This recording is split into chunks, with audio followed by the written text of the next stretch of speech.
Welcome to XOR dread. अगर आपको असली हॉरर पसंद है तो लाइक और सब्सक्राइब जरूर करें। कभी सोचा है कि कुछ कहानियां हमें इतना क्यों डराती हैं? खासकर वो वाली जो हमारे फोन पर बस एक क्लिक से फैल जाती हैं। आज ना हम इंटरनेट पर वायरल होती इन्हीं डरावनी कहानियों के पीछे छुपे राज को खोलने की कोशिश करेंगे। ये सिर्फ एक लाइन नहीं है, ये एक दहलीज है। एक ऐसी शापित कहानी से ली गई है जहां कुछ जान लेने की सजा मौत है। ये लाइन असल में उस पल को दिखाती है जब वापस जाने का कोई भी रास्ता नहीं बचता। और यही थीम, यही आइडिया आज की डिजिटल हॉरर कहानियों की नींव है। तो क्या है वो खास चीजें, वो कौन से इंग्रेडिएंट्स हैं जो एक कहानी को इतना डरावना बना देते हैं कि वो दिमाग में बस जाती है?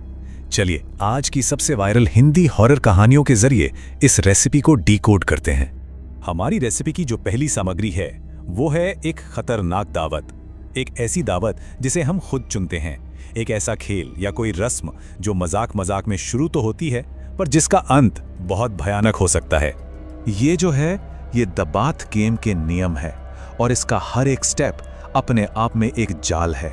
14 साल की लारा के लिए भी ये सिर्फ एक ऑनलाइन चैलेंज ही था, जब तक उसे अंधेरे में अपने पीछे किसी की मौजूदगी महसूस नहीं हुई। इन नियमों का मकसद ही एक ऐसा तनाव बनाना है जिससे निकलना नामुमकिन लगे, और हर एक नियम के साथ डर और भी ज्यादा गहरा होता जाता है। और जानते हैं, खतरे को दावत देने का ये जो पैटर्न है ये बार बार सामने आता है। चाहे वो उइजा बोर्ड के जरिए बुलाया गया एक स्पिरिट बॉयफ्रेंड हो जो असल में एक शैतान निकल आता है, या फिर चार्ली खेल में बुलाया गया जिन जो एक दोस्त पर ही कब्जा कर लेता है। यहां तक कि सिक्कों का एक छोटा सा मजाक भी सारा सरिता की आत्माओं को जगा सकता है। इन सब में एक बात कॉमन है, डर की शुरुआत एक मर्जी से होती है।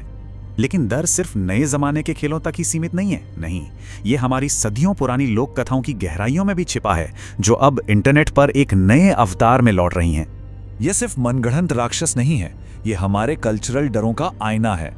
जैसे बंगाल का पेंचापेची जो सुनसान रास्तों के खौफ को दिखाता है, या फिर काल का छलावा जो इस डर को दिखाता है कि कहीं हमारी आंखें ही हमें धोखा तो नहीं दे रही, और वो शापित आईना जो हमारे अतीत के काले सायों का प्रतीक है।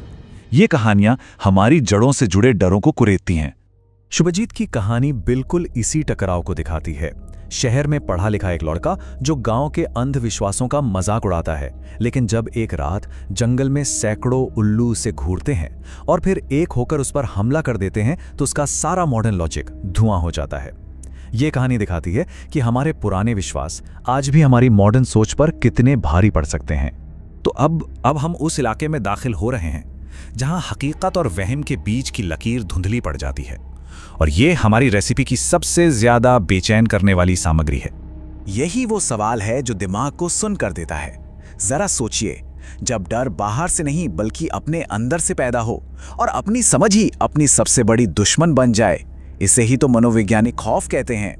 काल का छलावा की कहानी में एक बाप के दिमाग के साथ बिल्कुल यही होता है। वो अपने बेटे को गोद में लिए हुए है, लेकिन छलावा उसकी हकीकत को इस कदर तोड़ मड़ोड़ देता है कि उसे अपना ही बेटा एक कंकाल दिखने लगता है। यहाँ असली खौफ वो राक्षस नहीं है, असली खौफ है एक बाप का वो मानसिक संघर्ष जहां उसका दिमाग ही उसे अपने बच्चे का दुश्मन बना देता है। और जब डिजिटल दुनिया हमारी असल दुनिया में दाखिल होती है ना, तो ये डर और भी ज्यादा बढ़ जाता है। रहीम ग्रैनी गेम का आदी था।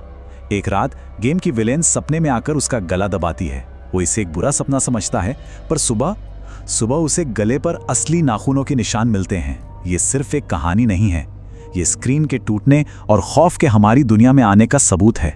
और शायद यही वजह है कि ये कहानियां इतनी असली लगती हैं। जब एलिसा लैम जैसी असल जिंदगी की एक रहस्यमयी मौत को समझाने के लिए एलिवेटर गेम जैसी एक डरावनी किंवदंती का सहारा लिया जाता है, तो डर सिर्फ एक कहानी नहीं रह जाता, वो हमारी दुनिया के अनसुलझे सवालों का एक मुमकिन जवाब बन जाता है।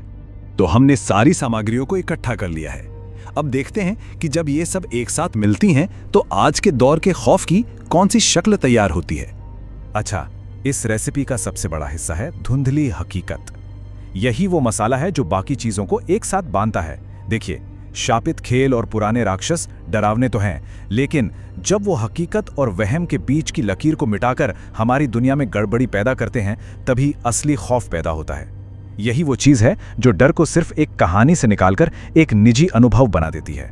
ये फॉर्मूला इसलिए इतना कामयाब है क्योंकि ये हमें सिर्फ एक दर्शक नहीं बल्कि एक मुमकिन शिकार जैसा महसूस कराता है। ये हमें बताता है कि शायद हम भी उस खौफ से बस एक गलत क्लिक या एक गलत चुनाव दूर हैं। ये डर को हमारे बहुत करीब ले आता है। या फिर असल सवाल ये है कि क्या डर सिर्फ एक कहानी है या फिर ये हमारी हकीकत का ही एक हिस्सा है जिसे हम बस पहचान नहीं पा रहे।